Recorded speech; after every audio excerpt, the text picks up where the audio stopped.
एक ऐसी औरत जिसका पति उसे सेटिस्फाई नहीं कर पाता, इसलिए वो अपने पति की हत्या करके उसके दोस्त के साथ शादी कर लेती है, जिससे वो अपना चरम सुख पा सके और उसे अपना जिस्म बेच सके। एक दिन जब थेरिस घर के बाहर घूम रही थी तो उसे वहां पे मैडम का बेटा कमिल मिलता है। थेरिस कमिल से किस करने के लिए कहती है, लेकिन कमिल थेरिस के इरादे नहीं समझ पाता है और वो उसे गाल पे किस करता है। तभी वहां पे मैडम भी पहुंच जाती है। वो कहती है कमिल की पेरिस में झोंब लग गई है और अब वो सब लोग पेरिस शिफ्ट होने वाले हैं। लेकिन जाने से पहले मैडम थेरिस से कहती है कि मैं चाहती हूं तुम और कमिल शादी कर लो। अब थेरिस के पास कोई ऑप्शन नहीं था, इसलिए उसे ना चाहते हुए भी कमिल के साथ शादी करनी पड़ती है। इसके बाद ये सब लोग पेरिस शिफ्ट हो जाते हैं। यही हम थेरिस को देखते हैं। वो अपनी शादी से बिल्कुल भी खुश नहीं थी और उसे ऐसा लगता है जैसे वो एक जेल में कैद है। एक दिन जब कमिल घर आता है तो थेरिस उसके सामने अपने कपड़े उतारने लगती है। थेरिस का शरीर प्यास के मारे तड़प रहा था और वो अपनी अदाओं से कमिल को रिझाने का ट्राई करती है, लेकिन कमिल को इन सब में बिल्कुल भी इंटरेस्ट नहीं था, क्योंकि वो बचपन से ही बीमार था और ये सब करने की ताकत उसके अंदर नहीं थी। फिर एक दिन कमिल अपने दोस्त लोरेन को अपने घर पे लाता है। लोरेन एक आर्टिस्ट भी होता है। यहाँ पे थेरिस लोरेन को घूरने लगती है। वो मन ही मन लोरेन को पसंद करने लगी थी। इसके बाद कमिल लोरेन से उसकी पेंटिंग बनाने के लिए कहता है। जब लोरेन पेंटिंग बना रहा था तो थेरिस वहां पे आकर बैठ जाती है और लोरेन को घूरने लगती है। पेंटिंग खत्म होने के बाद जब कमिल उस पेंटिंग को देखता है तो उसे यह पेंटिंग बहुत पसंद आती है, लेकिन तभी कमिल को कुछ काम याद आ जाता है, जिसके बाद वो वहां से चला जाता है। अब कमरे में थेरिस और लोरेन अकेले होते हैं। यहाँ पे लोरेन थेरिस से कपड़े उतारने के लिए कहता है। थेरिस पहले से ही प्यासी थी, इसलिए वो तुरंत ही अपने कपड़े उतार देती है और इसके बाद दोनों एक दूसरे की प्यास को शांत करते हैं। इसके बाद से ही दोनों के बीच अफेयर शुरू हो जाता है और इन दोनों को जब भी मौका मिलता दोनों एक दूसरे के साथ जमकर मजे करते। थेरिस अक्सर कुछ ना कुछ बहाना बनाकर लोरेन के पास जाती थी और फिर लोरेन थेरिस के खेत में अपने हल से खुदाई करता। थेरिस अब लोरेन के प्यार में डूब गई थी। दूसरी ओर हम कमिल को देखते हैं। उसे अब लगने लगा था कि थेरिस कहीं खोई खोई रहती है और उसे ऐसा लगता है थेरिस उसके पास होते हुए भी उससे दूर है। फिर दूसरे दिन जब थेरिस और लोरेन एक साथ होते हैं तभी मैडम वहां पे पहुंच जाती है, जिसे देखकर लोरेन वहां पे छुप जाता है। इसके बाद मैडम थेरिस से पूछती है, तुम यहाँ पे क्या कर रही हो? तो थेरिस बहाना बनाते हुए कहती है, मेरी तबीयत ठीक नहीं है। थोड़ी देर बाद लोरेन से कहती है कि मैं तुमसे अलग नहीं रह सकती।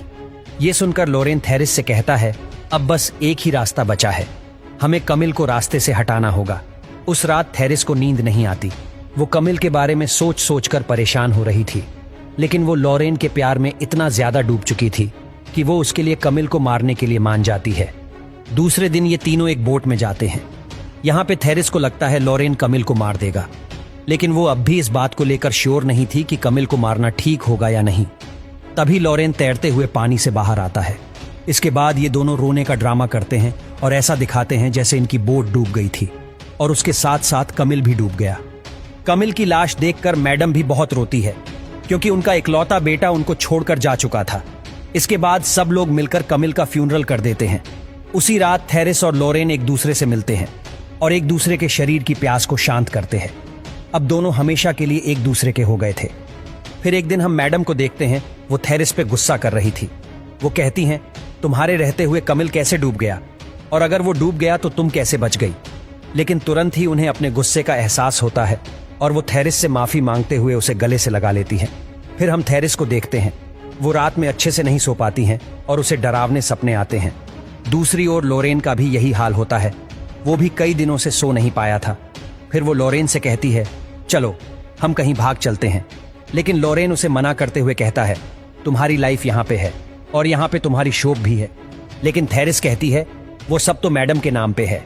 फिर लोरेन थेरिस को समझाते हुए कहता है कि तुम रोने का ड्रामा करो और ऐसा प्रिटेंड करो जैसे तुम्हें कमिल की बहुत याद आती है। इसके बाद थेरिस ऐसा ही करती है। थेरिस का दुख देखकर सारे लोग मैडम को समझाते हुए कहते हैं, तुम्हें थेरिस की दूसरी शादी कर देनी चाहिए, इससे उसका दुख कम हो जाएगा। साथ ही वो ये भी कहते हैं थेरिस के लिए लोरेन परफेक्ट रहेगा। मैडम भी उन लोगों की ये बात मान जाती है और इसके बाद सब लोग मिलकर ये बात उन दोनों को बताते हैं। ये दोनों भी इस बात को मान जाते हैं और अगले दिन ही दोनों की शादी हो जाती है। उसी रात लोरेन थेरिस से कहता है, आज की रात वही रात है जिसका हम इंतजार कर रहे थे।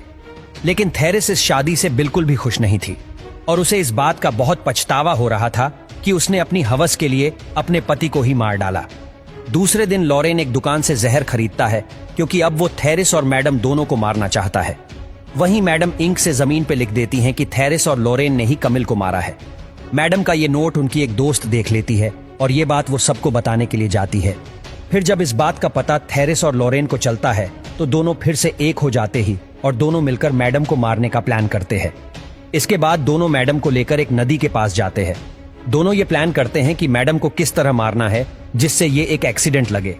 इसके बाद लॉरेन जहर वाली बोतल निकालता है और थेरिस एक चाकू निकालती है, लेकिन तभी दोनों अपना माइंड चेंज कर लेते हैं और खुद को ही मारने का फैसला करते हैं।